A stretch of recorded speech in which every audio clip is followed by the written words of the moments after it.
ഇസ്ലാമിലുണ്ടോ അങ്ങനെ ജാറം കെട്ടിപ്പടുക്കൽ ഒരു സംരക്ഷിക്കലും? പൊളിച്ചു കളയാനായി ഇസ്ലാമിന്റെ കൽപ്പന, പൊളിച്ചു കളയാനായി ഇസ്ലാമിന്റെ കൽപ്പന. ഏത് ഇസ്ലാമിന്റെ കൽപ്പനയാ മൗലവി? അള്ളാഹുവിന്റെ റസൂലിന്റെ ജാറം, മദീനയിലുള്ള ജാറം, അത് പൊളിച്ചു കളയണമെന്ന് ഇസ്ലാമിന്റെ കൽപ്പനയാണെന്ന് നിങ്ങൾ പറയുന്നത്. ഏത് ഇസ്ലാമിന്റെ കൽപ്പനയാ മൗലവി?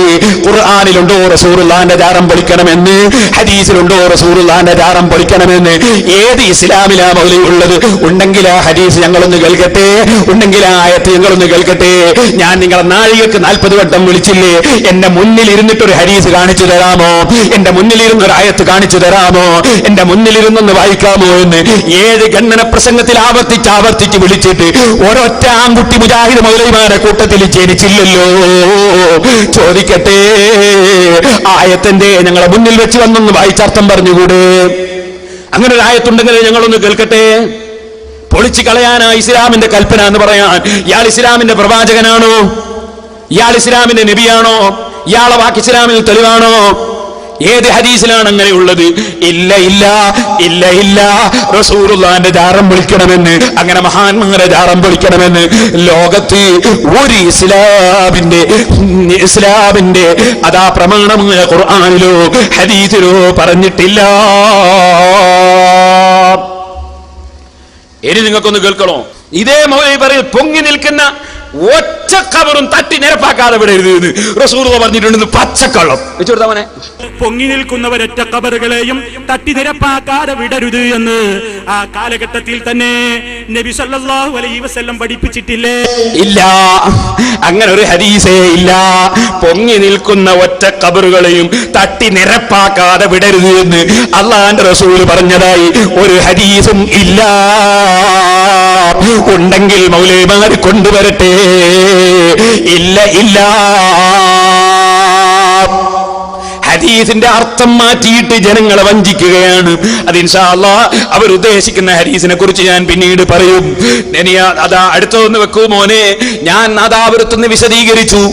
നബി സല്ലല്ലാഹു അലൈഹി വസല്ലം തങ്ങൾ അലി ഇബ്നു അബീ താലിബ് റളിയല്ലാഹു അൻഹുവിനോട് പറഞ്ഞ അതേ അലി ഇബ്നു അബീ താലിബ് റളിയല്ലാഹു അൻഹു മറ്റൊരാളെ പറഞ്ഞയച്ച വിവരം പറയുന്ന ഒരു ഹദീസുണ്ട്. വലാ ഖബ്റൻ മുസ്രിഫൻ ഇല്ലാ സവീതുഹു. അതേ ആ ഹദീസിന്റെ അർത്ഥം എന്താണ്? മഹാനായ ഇമാം ഖസ്തല്ലാനി റളിയല്ലാഹു അൻഹു, ഇമാം ഖസ്തല്ലാനി റളിയല്ലാഹു അൻഹു സഹീഹുൽ ബുഖാരിയിലെ വ്യാഖ്യാനത്തിൽ വിശദീകരിച്ചിട്ടുണ്ട്. ബഹുമാനപ്പെട്ട അലി ഇബ്നു അബീ താലിബ് റളിയല്ലാഹു അൻഹുവിനോട്, അതുപോലെ അലി ഇബ്നു അബീ താലിബ് റളിയല്ലാഹു അൻഹു തന്നെയും പറഞ്ഞ ഒരു വാചകം, വലാ ഖബ്റൻ മുസ്രിഫൻ ഇല്ലാ സമ്മൈതഹു. എന്താണ് ഹദീസിന്റെ മാന? മഹാനായ ഇമാം ഖസ്തല്ലാനി റളിയല്ലാഹു അൻഹു വിശദീകരിച്ചുകൊണ്ട് രേഖപ്പെടുത്തുകയാണ്. ഇല്ല അന്നഹു ലം യുരിദ് തസ്വിയതഹു ബിൽ അർളി വഇന്നമാ അറാദ തസ്തീഹഹു ജംഅൻ ബൈനൽ അഖ്ബാർ. ആ ഹദീസിന്റെ മാന ഖബർ തട്ടി നിരപ്പാക്കണമെന്നല്ല. ആ ഹദീസിന്റെ മാന കൂർത്ത് നിൽക്കുന്ന ഖബർ അത് മേൽഭാഗം കുറച്ച് പരത്തണമെന്നാണ്. കൂർത്ത് നിൽക്കുന്ന ഖബർ അതിന് തസ്നീം എന്ന് പറയും. അങ്ങനെ മുസന്നമായി നിൽക്കുന്ന ഖബർ, കൂർത്ത് നിൽക്കുന്ന ഖബർ ഒരൽപ്പം ത്തിക്കൊണ്ടാണ് വേണ്ടത് എന്നാണ് ആ വാക്കിന്റെ അർത്ഥം. അല്ലാതെ ഖബർ തട്ടി നിരപ്പാക്കണമെന്ന് ആ ഹദീസിന് അർത്ഥമില്ല. അത് മൗലവിമാർ വഞ്ചന നടത്തിയതാണ്. ഞാൻ ബുഖാരിയുടെ വ്യാഖ്യാനം നോക്കിയാ വായിച്ചത്. എന്റെ മുസ്ലിമീങ്ങളെ കിതാബുൽ ജനായിസ് നോക്കിക്കോ, ഞാനത് വെറുതെ പറഞ്ഞതല്ല. അപ്പൊ അങ്ങനെ ഒരു ഹദീസ് ഇല്ല. അത് പച്ചക്കള്ളം മൗലവിമാര് പറയാണ്. റസൂലുള്ളാഹിന്റെ പേരിൽ, അള്ളാന്റെ പേരിൽ കള്ളം പറയുക, റസൂലുള്ളാഹിന്റെ പേരിൽ കള്ളം പറയുക, അത് മാത്രമാണ് ഈ മൗലവിമാരുടെ നടപടി. ഇനി നിങ്ങൾക്ക് കേൾക്കണോ? ഞാനത് ശരിക്കൊക്കെ വിശദീകരിച്ചപ്പോ ഞാൻ മാതാവിന് വിശദീകരിച്ചു. യഹൂദികളും നസ്രാനികളും അമ്പിയാക്കളെ ഖബറിങ്കൽ പോയിട്ട് സുജൂദ് ചെയ്തു. അവരാ സ്ഥലം സുജൂദിന്റെ കേന്ദ്രമാക്കി ഖബറിനെ സുജൂദ് ചെയ്തപ്പോ നബി സല്ലല്ലാഹു അലൈഹി വസല്ലം തങ്ങൾ പറഞ്ഞു, ലഅനല്ലാഹുൽ യഹൂദ വൻ നസാറ ഇത്തഖദൂ ഖുബൂർ അംബിയാഇഹിം മസാജിദാ. യഹൂദികൾക്കും നസ്രാനികൾക്കും ലാനത്ത്. അവരുടെ അമ്പിയാക്കളുടെ ഖബറുകൾ അവർ സുജൂദ് ചെയ്യുന്ന സ്ഥലങ്ങളാക്കി. ഒരിക്കലും ഖബറിനോ ഒരു സൃഷ്ടിക്കും സുജൂദ് ചെയ്യാൻ പാടില്ല. അപ്പോ ഖബറിന് സുജൂദ് ചെയ്തവരെ, ഖബറിനടുക്കൽ പോയി സുജൂദ് ചെയ്തവരെ ലഅനത്ത് ചെയ്തു. ഇവിടെ നിങ്ങൾ മനസ്സിലാക്കണം, എന്റെ സഹോദരന്മാരെ ശരിക്കും മനസ്സിലാക്കണം. ഇത്തഖദൂ ഖുബൂർ അംബിയാഇഹിം മസാജിദ, അത് ഞാൻ ശരിക്കും വിശദീകരിച്ചു. എന്നിട്ട് ഞാൻ ഇമാം ബൈലാവി റളിയല്ലാഹു അൻഹു രേഖപ്പെടുത്തിയതെടുത്ത് വിശദീകരിച്ച് വായിച്ചു. ഇമാം ബൈലാവി റളിയല്ലാഹു അൻഹു പറഞ്ഞത് ഇമാം ഇബ്നു ഹജർ അൽ-അസ്ഖലാനി റളിയല്ലാഹു അൻഹു ഫത്ഹുൽ ബാരിയിൽ പറഞ്ഞിട്ടുണ്ട്, ലമ്മാ കാനത്തുൽ യഹൂദു വൻ നസാറ, യഹൂദികളും നസ്രാനികളുമായപ്പോൾ, യസ്ജുദൂന ലിഖുബൂരിൽ അംബിയാഇ, അംബിയാക്കൾക്ക് സുജൂദ് ചെയ്യുന്നവരായപ്പോൾ, തഅലീമൻ ലിസൈനിഹിം, അവരെ അങ്ങേയറ്റം ബഹുമാനിച്ചുകൊണ്ട്, അങ്ങേയറ്റത്തെ ബഹുമാനം അല്ലാഹുവിന് മാത്രമേ പാടുള്ളൂ, ബഹുമാനം പറ്റും, അങ്ങേയറ്റത്തെ ബഹുമാനം അല്ലാഹുവിനെ പാടുള്ളൂ. അങ്ങനെ ബഹുമാനിച്ച് സുജൂദ് ചെയ്തപ്പോൾ വയജഅലൂനഹാ ഖിബ്ലതൻ, എന്നിട്ട് അവരുടെ ഖബറിനെ ഖിബ്ല പോലെയാക്കി, യതവജ്ജഹൂന ഫിസ്സലാത്തി നഹ്വഹാ, നിസ്കരിക്കുമ്പോൾ ഖബറുകളെ തിരിഞ്ഞു നിസ്കരിച്ചു, കഅബയിലേക്ക് തിരിയുന്നതിന് പകരം, വത്തഖദൂഹാ ഔസാനൻ, എന്നിട്ട് ഖബറിനെ അവർ ആരാധിക്കുന്ന വിഗ്രഹങ്ങളാക്കി. ലാനഹുമുൻ നബിയ്യു സല്ലല്ലാഹു അലൈഹി വസല്ലം, റസൂലുള്ളാഹി അവരെ ലാനത്ത് ചെയ്തു. വമനഅൽ മുസ്ലിമീന അൻ മിസ്ലി ദാലിക്, അത് പാടില്ലെന്ന് മുസ്ലിമീങ്ങളോട് പഠിപ്പിക്കുകയും ചെയ്തു, തടയുകയും ചെയ്തു. ഫഅമ്മാ മൻ ഇത്തഖദ മസ്ജിദൻ ഫീ ജിബാരി സാലിഹിൻ, നേരെ മറിച്ച് പകരം ഒരാൾ ഒരു മഹാനായ വ്യക്തിയുടെ സമീപത്ത് ഒരു പള്ളി ഉണ്ടാക്കിയാൽ, അതിന്റെ സമീപത്ത് വെച്ച്, അദ്ദേഹത്തിന്റെ സമീപത്ത് വെച്ച് ഇബാദത്ത് എടുക്കുന്നത് കൊണ്ടും ഖബറിന്റെ സമീപത്ത് പോകുന്നത് കൊണ്ടും ബറക്കത്ത് ഒരാൾ ഉദ്ദേശിച്ചാൽ,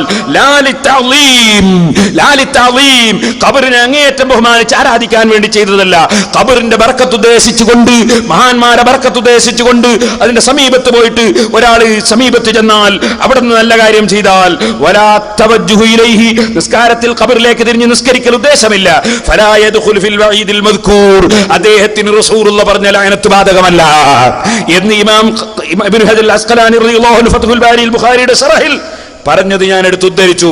വ്യക്തമായ ആ വിഷയം അങ്ങ് വിശദീകരിച്ചപ്പോ ഇപ്പൊ മൗലവി വന്നിട്ട് പറയാണ്, എന്താ പറഞ്ഞറിയോ, നേരത്തെ മൗലവിമാര് പറഞ്ഞു ജൂത ക്രിസ്ത്യാനികളുടെ നടപടിയാണ് ജാറമുണ്ടാക്കൽ എന്ന് പറഞ്ഞു. അതെന്ന് വെച്ചു കൊടുത്താൽ അവനെ ആദ്യം ജൂതക്രിസ്തീയ നടപടിയാണ് ജാറമുണ്ടാക്കലും അത് കെട്ടിപ്പടുക്കലും, ജൂതക്രിസ്തീയ നടപടിയാണ് ജാറമുണ്ടാക്കലും അത് കെട്ടിപ്പടുക്കലും പറഞ്ഞ മൗലവി ഞാൻ ഈ വിശദീകരണം അങ്ങ് കൊടുത്തപ്പോ ഇപ്പൊ മൗലവി വന്നിട്ട് പറഞ്ഞറിയോ, ജൂതന്മാരും ക്രിസ്ത്യാനികളും അവർ അമ്പിയാക്കളെ ആരാധിക്കുകയായിരുന്നു ചെയ്തിരുന്നത്.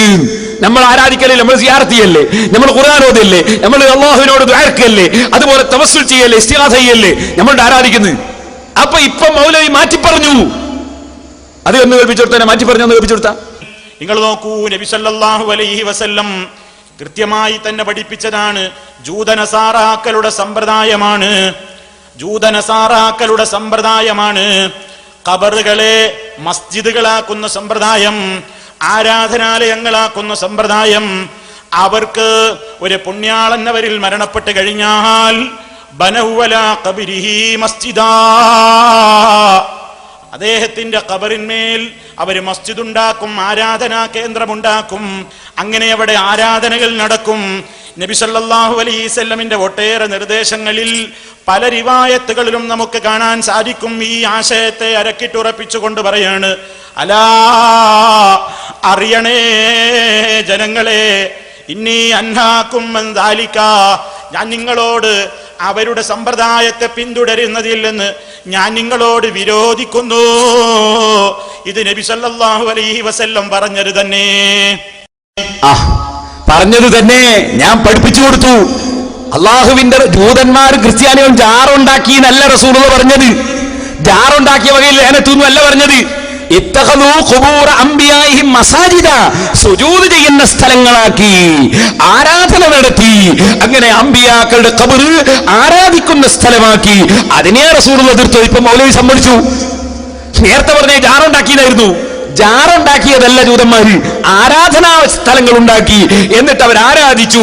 അതാ പ്രശ്നം. അതിപ്പോ മൗലവി സമ്മതിച്ചു. മൗലവിക്ക് ഞാൻ ശരിക്കങ്ങ് പഠിപ്പിച്ചു, നാദാപുരത്തുനിന്ന് ഓരോന്നോരോന്നങ്ങ് പഠിപ്പിച്ചു. അപ്പൊ ഇപ്പൊ മൂപ്പര് വന്നിട്ട് എനിക്ക് ഭീഷണി. എന്നാ ഭീഷണി അറിയോ? മൂപ്പര് പറയുന്നത്, ഞാനേ ജൂതന്മാര് ഇവിടെ അകർപ്പാടാണ് ജാറുണ്ടാക്കല്, അതുപോലെ തന്നെ എന്നൊക്കെ പറയുമ്പോ പേരോട് മുഹമ്മദ് നബി സല്ലല്ലാഹു അലൈഹി വസല്ലം തങ്ങളുടെ ആ പച്ച ഖുബ്ബ ഇങ്ങനെ കാണിച്ചിട്ട് ആളുകളോട് ചോദിക്കുന്നു, ഈ ഖബർ ജൂതന്റെതാണോ എന്ന് ചോദിക്കുന്നു. ഞാൻ അവിടെ കിടക്കുന്ന ജൂതനാണെന്ന് പറഞ്ഞു എന്ന് വരുത്തി തീർക്കാനാണ് എന്ന് പറഞ്ഞിട്ട് എന്നോട് ഭീഷണി. എന്നാ പച്ചക്കള്ളമാണ് മൗലവി പറഞ്ഞതും. മൗലവി പറഞ്ഞു ജൂതന്മാരുടെ നടപടിയാണ് ജാറമുണ്ടാക്കൽ എന്ന് പറഞ്ഞു. അപ്പൊ അപ്പൊ ഞാൻ ചോദിച്ചു, മദീനത്തെ ജാറം കാണിച്ചിട്ട് ഞാൻ ചോദിച്ചു, ഇത് ജൂതന്മാരുടേതാണോ? ജൂതന്മാരുടേതാണോ? ജൂതന്മാരുടെ നടപടിയാണെങ്കിൽ അത് ഉണ്ടാക്കിയ ജൂതന്മാരായിരിക്കണമല്ലോ. അപ്പൊ മദീനയിൽ അള്ളാന്റെ റസൂലിന്റെ ശേഷം, സഹാബത്തിന്റെ ശേഷം മദീനയെ കുറെ ജൂതന്മാർ ഭരിച്ചിട്ടുണ്ടോ? ഇപ്പോഴും മദീനയിലെ സംരക്ഷിക്കുന്ന ജൂതന്മാരാണോ? അവിടെ പോകുന്ന ജൂതന്മാരാണോ? അങ്ങനെ ആ നിലയ്ക്ക് ഞാൻ ചോദിച്ചു, ഇത് ജൂതന്മാരുടേതാണോ? പറയണം മറുപടി മൗലവി എന്ന് പറഞ്ഞു. ഞാൻ അതിന് മൗലവിക്ക് എന്നോട് ദേഷ്യം. കാരണം സാധാരണക്കാർക്ക് ഇത് പിടുത്തം കിട്ടുമല്ലോ, ഇത് മൗലവിമാരെ തട്ടിപ്പ് ഓരോന്നോരോന്ന് വെളിച്ചെത്താകുന്നുണ്ടല്ലോ, അതിന് എനിക്ക് ഭീഷണി. നിർത്തുന്നതാ നല്ലത് എന്നോട്. അതൊന്ന് കേട്ടോളിങ്ങള്. അതും ഈ തട്ടിപ്പിലൂടെ ജൂതന്മാരുടേതാണോ എന്നാണ് എന്റെ ചോദ്യം. ഞാൻ പറയുന്ന വാചകം നിങ്ങൾ ആദ്യം ശ്രദ്ധിച്ചോ. ജൂതന്മാരുടേതാണോ എന്നാണ് എന്റെ ചോദ്യം. അപ്പൊ ഞാൻ ചോദിക്കുന്നത്, മദീനത്തെ പള്ളിയോടനുബന്ധിച്ചുള്ള ജാറം ജൂതന്മാരതാണോ മൗലവി? ജൂതന്മാരതാണോ മൗലവി? അത് മൗലവി എന്ത് ചെയ്തോ? മൗലവി എന്ന് പറഞ്ഞാൽ അട്ടിമറിയുടെ വലിയ മുട്ടിമറിക്കാരനാണ്. ഒക്കെ അട്ടിമറിക്കലാ മൂപ്പറ പരിപാടി. അങ്ങനെ മറുപടി കിട്ടൂലെങ്കിൽ മൂപ്പർ ചോദ്യം ഒന്ന് അട്ടിമറിക്കും. എന്നിട്ട് അട്ടിമറിച്ചു ചോദിക്കും. ഞാൻ നേർക്ക് നേരെ പറഞ്ഞ മറുപടി ഉണ്ടാവും. അതിനെ സംബന്ധിച്ച് മൂപ്പര് പറയും, ആ പേരോട് അട്ടിമറിച്ചു കളഞ്ഞു എന്ന് പറയും. അത് അയാൾ അട്ടിമറിച്ച സ്ഥലത്ത് അത് പറയാ. മൂപ്പര് കളവ് പറയുമ്പോ പ്രത്യേകം പറയും, കൃത്യമായി പറയട്ടെ എന്ന് പറയും. എന്നാ കളവാന്ന് ഉറപ്പായിരിക്കും. കളവാണ് ഉറപ്പുള്ളത് പറയുമ്പോ കൃത്യമായി മനസ്സിലാക്കണം എന്നിട്ടാ പറയാ. പച്ചക്കള്ളം പറയുന്നുണ്ടെങ്കിൽ വളരെ സത്യമാണ് എന്ന് പറയും. മൗലവിന്റെ സ്വഭാവമാണ്. അങ്ങനത്തെ ഒരു തട്ടിപ്പേരനായി മൗലവി. ആ മൗലവി അയാൾ എടി എത്തുന്നത് ഞാൻ കാണിച്ചു തരാം. ഇപ്പൊ ഒന്ന് കേട്ടോളി. മൗലവി എന്നെ ഭീഷണിപ്പെടുത്തി നോക്കോളി. ഇതിനാണ് ഒരു തട്ടിപ്പ്. ജൂതന്റേതാണോ എന്ന് ഞാൻ ചോദിച്ചു.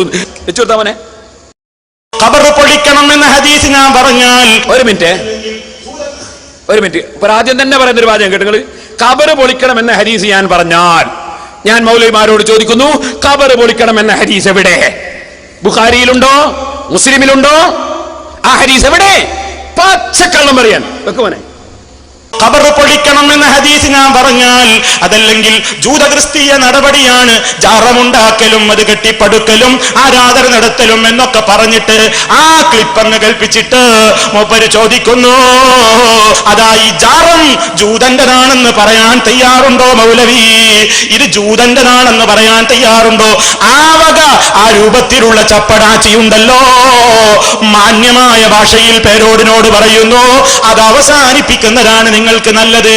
മാനമായ ഭാഷയിൽ സർവ്വ മൗലവിമാരോടും ഞാൻ പറയുന്നു, ഞങ്ങളുടെ നേതാവിന്റെ ജാറത്തെക്കുറിച്ച്, ഞങ്ങളുടെ നേതാക്കന്മാരുടെ ജാറത്തെക്കുറിച്ച് മിണ്ടാതിരിക്കുന്നതാണ് നല്ലത്.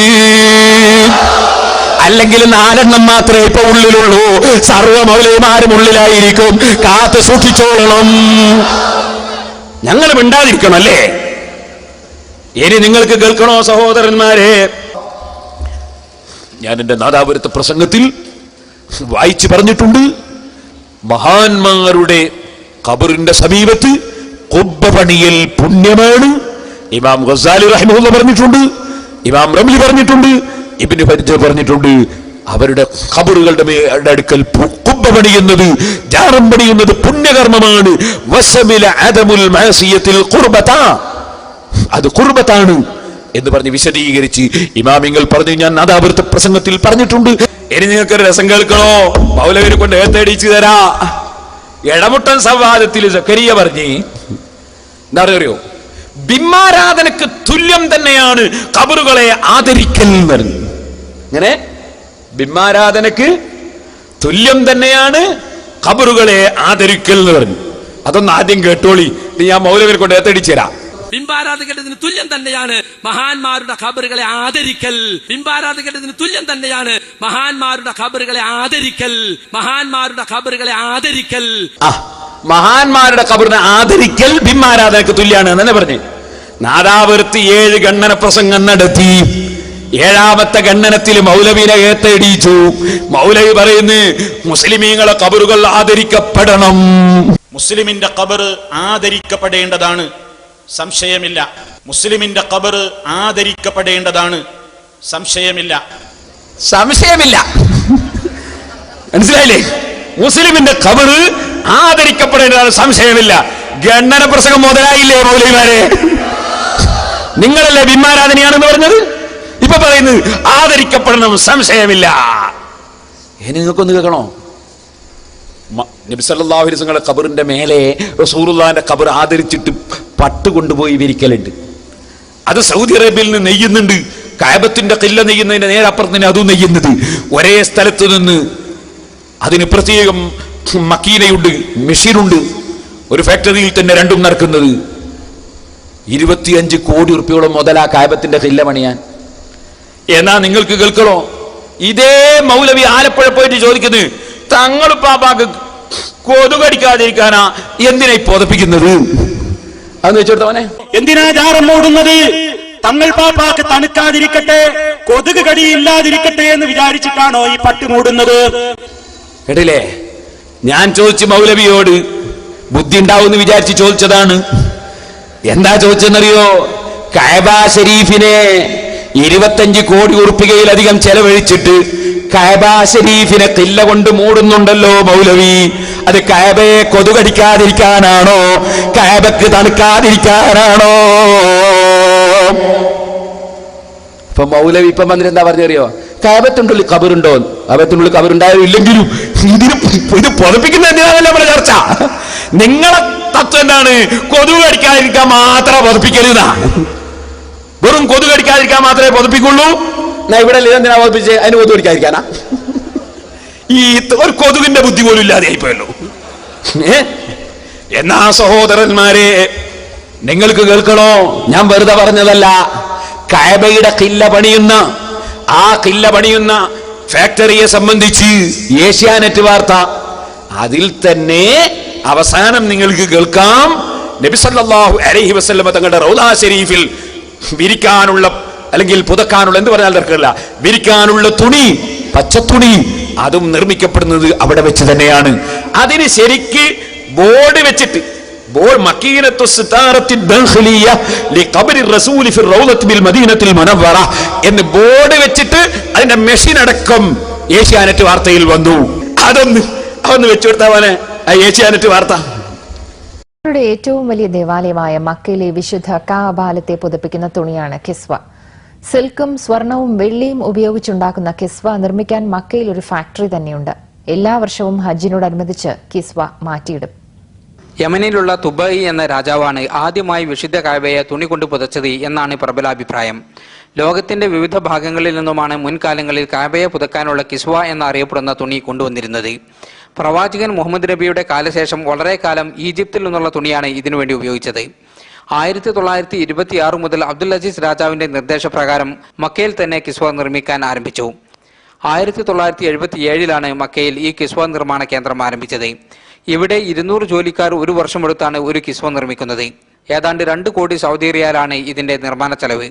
450 കിലോഗ്രാം ശുദ്ധമായ സിൽക്കും 15 കിലോഗ്രാം സ്വർണവും ഉപയോഗിച്ചാണ് 650 സ്ക്വയർ മീറ്റർ വലുപ്പത്തിലുള്ള കിസ്വ നിർമ്മിക്കുന്നത്. 47 മീറ്റർ നീളത്തിലും 1 മീറ്റർ വീതിയിലുമായി വിശുദ്ധ ഖുർആനിലെ വചനങ്ങൾ അറബ് കാലിഗ്രാഫിയിൽ ഇതിൽ എഴുതിയിട്ടുണ്ട്. സ്വർണത്തിന്റെയും വെള്ളിയുടെയും നൂലുപയോഗിച്ചാണ് കിസ്വയിലെ വിശുദ്ധ വചനങ്ങളും അലങ്കാരങ്ങളും തീർത്തിരിക്കുന്നത്. എല്ലാ വർഷവും ഹജ്ജ് വേളയിൽ കഅബയെ പുതപ്പിക്കുന്ന കിസ്വ മാറ്റിയിടും. അറബ് മുസ്ലിം രാജ്യങ്ങളിലെ പ്രതിനിധികളുടെ സാന്നിധ്യത്തിലാണ് കിസ്വ മാറ്റിയിടാറുള്ളത്. പഴയ കിസ്വ കഷ്ണങ്ങളാക്കി വിവിധ രാജ്യങ്ങളിലേക്ക് അയക്കുകയാണ് പതിവ്. മുസ്ലിങ്ങളുടെ ഏറ്റവും പ്രധാനപ്പെട്ട ദേവാലയമായ കഅബയെ പുതപ്പിക്കുന്ന കിസ്വയുടെ ചെറിയ ഭാഗത്തിന് പോലും വളരെ പുണ്യമുള്ളതായാണ് വിശ്വസിക്കപ്പെടുന്നത്. മദീനയിൽ അന്ത്യവിശ്രമം കൊള്ളുന്ന പ്രവാചകൻ മുഹമ്മദ് നബിയുടെ കബറിടം പുതക്കാനുള്ള പച്ച തുണിയും ഇവിടെ വെച്ചാണ് നിർമ്മിക്കുന്നത്. കേട്ടില്ലേ? അപ്പൊ മദീനയിൽ അന്ത്യവിശ്രമം കൊള്ളുന്ന നബി സല്ലല്ലാഹു അലൈഹി വസല്ലം തങ്ങളുടെ ഖബർ പുതക്കാനുള്ള പച്ചത്തുണിയും ഇവിടെ വെച്ചാണ് നിർമ്മിക്കുന്നതെന്ന് കണ്ട അതിന്റെ ഫോട്ടോ, അതിന്റെ ബോർഡ് അടക്കം കാണിച്ചു. എന്നിട്ട് നിങ്ങൾ കേൾക്കണോ? അപ്പം ചെയ്യുന്നറിയോ? ഒരു മൗലവി അതും വെച്ചിട്ട് പറഞ്ഞു, അപ്പൊ ഇത് ഇല്ല എന്നുള്ളതാണ് സത്യം എന്ന് പറഞ്ഞു. അതും കൂടി കേട്ടിട്ട് ഞാൻ ഉണ്ട് എന്നുള്ള വേറെ മൗലവിയെ കൊണ്ട് പറയിപ്പിച്ചേരാ. ഇത് ശരിയാണോ? ഇത് സത്യമാണോ?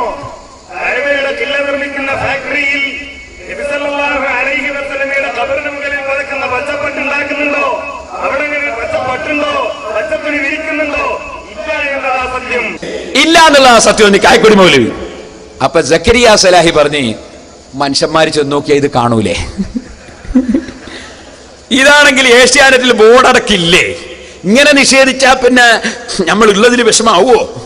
അപ്പൊ സക്കരിയ സലാഹി അതിനൊരു ന്യായീകരണം കണ്ട് മൂപ്പര് പറഞ്ഞ്, ബോർഡടക്കം കാണാനുണ്ടല്ലോ, അതുകൊണ്ട് അതിന് ഞാനൊരു മറുപടി അറിയാം. എന്താ മറുപടി? മൂപ്പര് മറുപടി അറിയോ?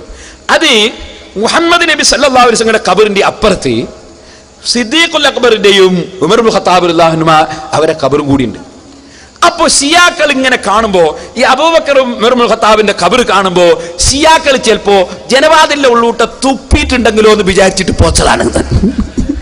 ഇങ്ങനെ ജനവാതിലിലൂടെ ഷിയാക്കൾ തുപ്പുന്നതിന് പൊച്ചതാണ് ഖബർ നിൽക്കുന്നത് അവിടുത്തെ ഭാര്യമാരെല്ലാവരും വീട് ഉൾക്കൊള്ളുന്ന ഒരു വീട്ടിലാണ്. ആ വീട് എല്ലാം കൂടി ഉൾക്കൊള്ളുന്ന ഒരു ചുമരുണ്ടാക്കിയിട്ടുണ്ട് പഞ്ചകോണില്. അല്ലെങ്കിൽ തിരുനിസ്കരിക്കാൻ വേണ്ടി കോണ് വ്യത്യാസപ്പെടുത്തിയിട്ടുണ്ട്. അതിനെ പുതപ്പിക്കുന്ന എന്ന് പറഞ്ഞാൽ അതിന് അത് കാണാതിരിക്കാൻ വേണ്ടിയോ പച്ച തുണി. കാരണം സിദ്ദീഖുൽ അക്ബറിന്റെയും ഉമറുൽ ഫാറൂഖിന്റെയും ഒക്കെ ഖബർ അതിനകത്ത് തന്നെയാണ്. ഷിയാക്കളെ സംബന്ധിച്ചിടത്തോളം അവർക്കത് കാണുമ്പോൾ വിഷമുണ്ടാവും. അവരാ ദ്വാരത്ത് കൂടി ചിലപ്പോൾ തുപ്പും. അതിനായിരിക്കണം, നമുക്ക് അറിഞ്ഞുകൂടാ. ഏതായിരുന്നാലും അങ്ങനെ ഒരു പച്ച കർട്ടൻ അതിനുള്ളിലുണ്ട് എന്നുള്ളത് ശരിയാണ്. ഏതായിരുന്നാലും അങ്ങനെ ഒരു പച്ച കർട്ടൻ അതിനുള്ളിലുള്ളത് ശരിയാണ്. ഇതെന്തായി എന്നാ നിങ്ങൾ നോക്കണോ? നമ്മളെ ഇയാള് പറഞ്ഞ എന്താണ്, കായക്കൊടി പറഞ്ഞ എന്താണ്, അത് സത്യമല്ലാന്നാ. ഇയാൾ പറഞ്ഞത് ശരിയാണ്. അത് രണ്ടും കൂടി കൂട്ടിയിട്ടൊന്ന് വെച്ചു കൊടുത്തവൻ എന്നാലും അതിന്റെ ഏറ്റവും നല്ല രസം. ഇത് ശരിയാണോ? ഇത് സത്യമാണോ? കഅബയുടെ കില്ല നിർമ്മിക്കുന്ന ഫാക്ടറിയിൽ നബി സല്ലല്ലാഹു അലൈഹി വസല്ലമയുടെ ഖബറിന് മുകളിൽ പതക്കുന്ന പച്ചപ്പട്ട് ഉണ്ടാക്കുന്നുണ്ടോ? ഏതായിരുന്നാലും അങ്ങനെ ഒരു പച്ച കർട്ടൻ അതിനുള്ളിലുണ്ട് എന്നുള്ളത് ശരിയാണ്. അവിടെ പച്ചപ്പട്ടുണ്ടോ? പച്ചത്തുണി വിരിക്കുന്നുണ്ടോ? ഇല്ല എന്നതാ സത്യം. ഏതായിരുന്നാലും അങ്ങനെ ഒരു പച്ച കർട്ടൻ അതിനുള്ളിലുണ്ട് എന്നുള്ളത് ശരിയാണ്. അവിടെ പച്ചപ്പട്ടുണ്ടോ? പച്ചത്തുണി വിരിക്കുന്നുണ്ടോ? ഇല്ല എന്നതാ സത്യം. ഏതായിരുന്നാലും അങ്ങനെ ഒരു പച്ച കർട്ടൻ അതിനുള്ളിലുണ്ട് എന്നുള്ളത് ശരിയാണ്. തമ്മിലാണ്